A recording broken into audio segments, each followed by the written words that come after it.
Ce mercredi marque la journée internationale des migrants. Bonjour Julia Dumont. Bonjour. Vous travaillez à la rédaction d'Info Migrants. On parle, Julia, du sort des migrants et notamment des migrants qui vivent à Mayotte et qui viennent de subir, comme les Mahorais, de plein fouet la violence du cyclone Chido.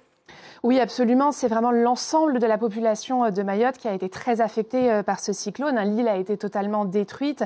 On l'a dit, certaines personnes n'ont pas encore accès à l'électricité, à l'eau, l'approvisionnement en vivres est aussi très problématique. Et le bilan pourrait être très lourd. Pour le moment, François Bayrou a parlé d'une vingtaine de morts, mais le préfet de Mayotte, lui, dit déjà redouter des centaines, voire des milliers de morts. Alors, un point important, à Mayotte, il y a officiellement 320 000 habitants, mais à ce nombre, il faut ajouter les quelques 100 000 personnes qui vivent de manière irrégulière sur l'île. Et dans ce nombre général, eh bien 40% de ces personnes vivent dans des bidonvilles, dans des bangas, qui sont des habitations vraiment faites de tôles très légères. Et ces habitats précaires ont été totalement détruits par le cyclone, ils n'ont pas du tout résisté au vent violent.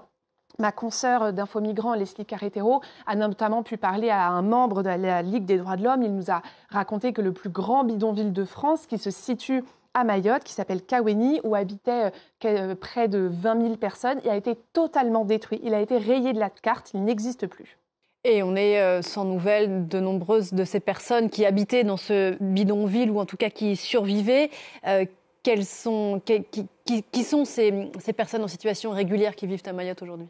Alors, pour la plupart, ce sont des personnes qui viennent des Comores voisines, mais il y en a aussi qui arrivent de l'Afrique des Grands Lacs, donc ça peut être Burundi, Ouganda, République démocratique du Congo. Ils viennent à Mayotte à bord de petits bateaux de pêche, qu'on appelle des kwassa-kwassa, dans l'espoir de trouver une vie meilleure dans ce territoire français de l'océan Indien. Et je l'ai dit, ils représentent à peu près 100 000 personnes sur l'île.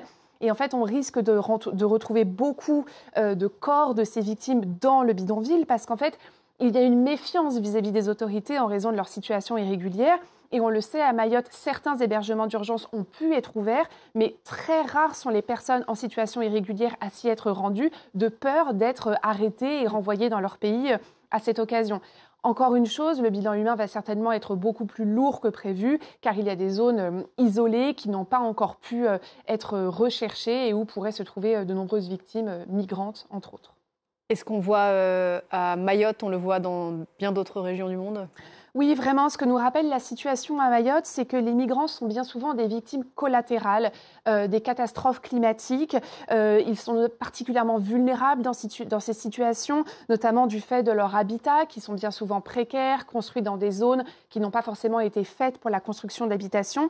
Rappelez-vous, ça avait été le cas lors du tremblement de terre en Turquie en février 2023. De très nombreux réfugiés syriens avaient été victimes de ce tremblement de terre, notamment parce qu'ils avaient construit des habitations à la hâte dans des zones qui ne s'y prêtaient pas, qui n'étaient pas assez renforcées. Ça a été aussi le cas à de nombreuses reprises ces dernières années au Bangladesh, où de nombreux réfugiés Rohingyas de Cox's Bazar ont été victimes d'inondations, de glissements de terrain. Et ces populations sont d'autant plus en difficulté que sur place, elles ont très peu de ressources financières et généralement, elles n'ont pas accès à un soutien familial qui peut vraiment changer la donne. Merci beaucoup Julia. Julia Dumont d'Info Migrants pour ce rappel nécessaire à l'occasion de la Journée internationale des migrants. On vous lit sur le site France 24 Info Migrants.